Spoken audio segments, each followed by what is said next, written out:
وضو کے بعد پانی پینا کیسا ہے؟ وضو کے بعد پانی پینے سے کیا ہوتا ہے؟ حضور اکرم صلی اللہ علیہ وسلم کا فرمان مبارک ضرور سنیں۔ بسم اللہ الرحمن الرحیم۔ السلام علیکم۔ محترم ناظرین، حدیث ترمذی شریف میں ہے کہ 4 عورتیں تمام دنیا کی عورتوں میں کا حضرت مریم علیہ السلام، حضرت خدیجہ رضی اللہ تعالی عنہا، حضرت فاطمہ بنت محمد صلی اللہ علیہ وسلم اور حضرت آسیہ زوجہ فرعون۔ طبرانی کی ایک روایت ہے کہ ایک روز آپ کے شوہر فرعون نے خواب دیکھا تو فوراً نجومیوں کو طلب کیا، تو انہوں نے راجہ تیار کرنے کے بعد بتایا کہ تمہاری حکومت کا زوال ایک اسرائیلی لڑکے کے ہاتھوں ہوگا۔ چنانچہ فرعون نے اپنی سلطنت میں یہ حکم جاری کر دیا کہ جس اسرائیلی کے گھر لڑکا پیدا ہوا ہے اسے فوراً قتل کر دیا جائے۔ عمران کا گھر بنو اسرائیل میں ایک ممتاز اور مہمان نواز گھرانہ تھا۔ عمران کا سلسلہ نسب حضرت یعقوب علیہ السلام سے جا ملتا ہے۔ ان کے بڑے لڑکے حضرت ہارون علیہ السلام تھے۔ عمران کی بیوی کے ہاں لڑکا پیدا ہوا تو فرعون کے سپاہی بنو اسرائیل میں پیدا ہونے والے لڑکوں کی کڑی نگرانی کر رہے تھے۔ یوکابد نے 3 ماہ تک بچے کی پیدائش کو سیغہ راز میں رکھا، مگر جاسوسوں کی کڑی نگرانی کی وجہ سے ممکن نہ تھا کہ یہ راز زیادہ دیر تک چھپا رہ سکتا، اس لیے والدہ سخت پریشان تھیں۔ اللہ تعالی نے ان کے دل میں القاع کیا کہ لڑکی کا ایک صندوق بنا کر اس پر روغن کی مالش کر دو تاکہ پانی اندر داخل نہ ہو سکے، پھر حضرت موسیٰ علیہ اس میں ڈال کر دریائے نیل کے بہاؤ پر چھوڑ دو۔ چنانچہ انہوں نے ایسا ہی کیا اور حضرت موسیٰ علیہ السلام کی بڑی ہمشیرہ کو بھیج دیا گیا کہ وہ دریا کے کنارے کنارے چلتی رہیں اور صندوق کو نگاہ میں رکھیں، چونکہ حضرت موسیٰ علیہ السلام کی والدہ کو اللہ تعالیٰ کی طرف سے یہ بشارت مل چکی تھی کہ ہم اس بچے کو تیری جانب واپس کر دیں گے اور ہمارا پیغمبر اور رسول ہوگا۔ اس لیے ماں کے دل کو قدر اطمینان تھا کہ اللہ تعالیٰ ضرور ان کے معصوم بچے کی حفاظت کرے گا۔ حضرت موسیٰ علیہ السلام کی شرد دریا کے بہاؤ کے ساتھ ساتھ چلتی رہی۔ انہوں نے دیکھا کہ وہ تیرتا ہوا صندوق فرعون کے محل کے ساتھ جا لگا۔ اس وقت حضرت آسیہ فرعون کے ساتھ تخت پر بیٹھی سیر دیکھ رہی تھی۔ جو ہی ان کی نگاہ صندوق پر پڑی، سخت حیران ہوئی اور خادمات کو صندوق باہر نکالنے کا حکم دیا۔ سب نے صندوق کھولنے کی کوشش کی مگر کوئی کامیاب نہ ہو سکا۔ تب حضرت آسیہ نے دل ہی دل میں اللہ تعالیٰ کا نام لے کر صندوق خود کھولا تو اس کا ڈھکنا فوراً کھل گیا۔ دیکھا کہ اس میں ایک شیر خوار بچہ بڑے اطمینان اور سکون سے لیٹا ہے۔ وہ بچے کو دیکھ کر بے حد مسرور ہوئی۔ ایک روایت کے مطابق آسیہ چونکہ حضرت موسیٰ علیہ السلام کی چچا کی بیٹی تھیں، اسی لیے فوراً سے سمجھ گئیں کہ یہ لڑکا ان کے اپنے گھرانے کا ہے۔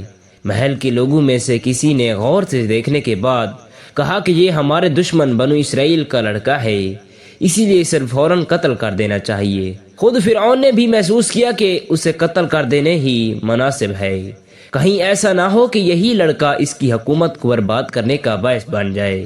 اس وقت قرآن کریم کے الفاظ میں حضرت آسیہ نے بچے کو پیار کرتے ہوئے کہا کہ یہ میری اور تیری آنکھوں کی ٹھنڈک ہے، اس کو قتل نہ کرو، ممکن ہے یہ بڑا ہو کر ہمیں نفع دیے یا ہم اس کو اپنا لڑکا بنائیں۔ حضرت موسیٰ علیہ السلام کی ہمشیرہ نے فوراً واپس جا کر خوشی خوشی والدہ کو آگاہ کیا کہ حضرت موسیٰ فرعون کے محل میں پہنچ گئے ہیں۔ چنانچہ وہ والدہ کے اشارے پر محل کی خادمات میں شامل ہو گئیں۔ جب حضرت عیسیٰ نے فرعون کو ارادہ قتل سے باز رہنے کا مشورہ دیا تو فرعون بھی کچھ سوچ کر خاموش ہو گیا اور حضرت آسیہ کو بچے کی پرورش کا انتظام کرنے کی اجازت دے دی۔ چنانچہ بچے کو دودھ پلانے کے لیے کسی مناسب دایا کی تلاش شروع کر دی۔ کئی عورتیں اس کام کے لیے پیش ہوئیں مگر حضرت موسیٰ علیہ السلام کسی عورت سے دودھ نہیں پیتے تھے۔ ان کی ہمشیرہ محل میں یہ سب کچھ دیکھ رہی تھی۔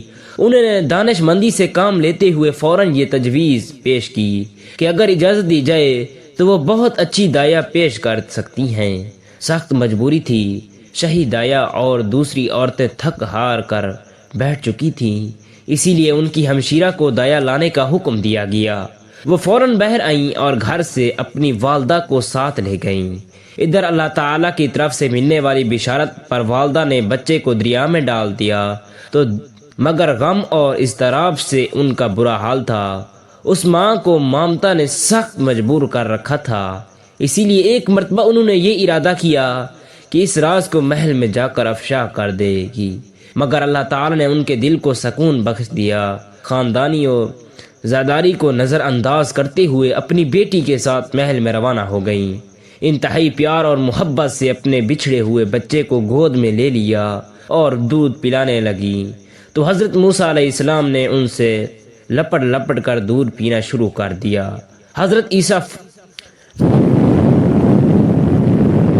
حضرت آسیہ فوراً معاملے کی تہ تک پہنچ گئیں اور ان کے خیال کی تصدیق ہو گئی، مگر بچے کی حفاظت کی وجہ سے خاموش رہیں۔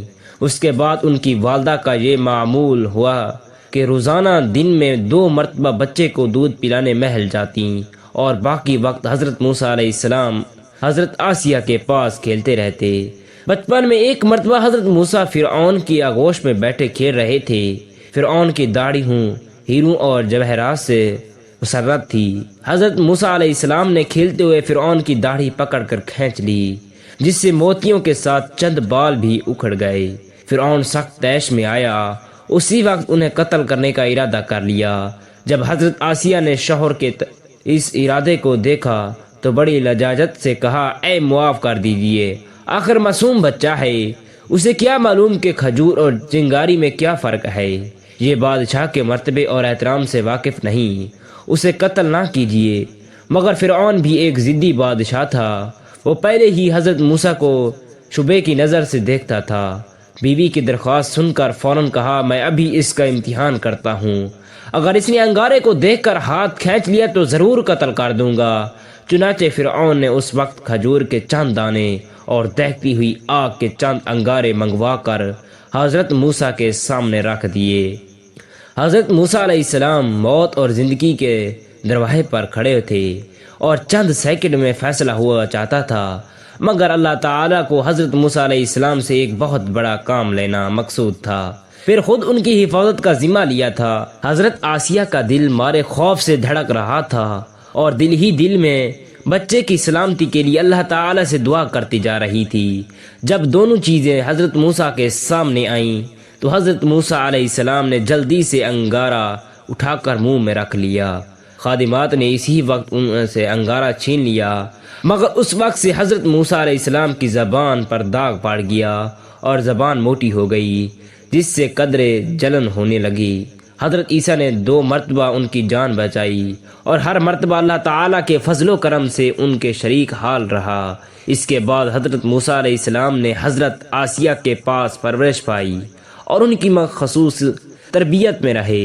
جوان ہوئے اور نہایت تندومند، خوبصورت اور بہادر تھے۔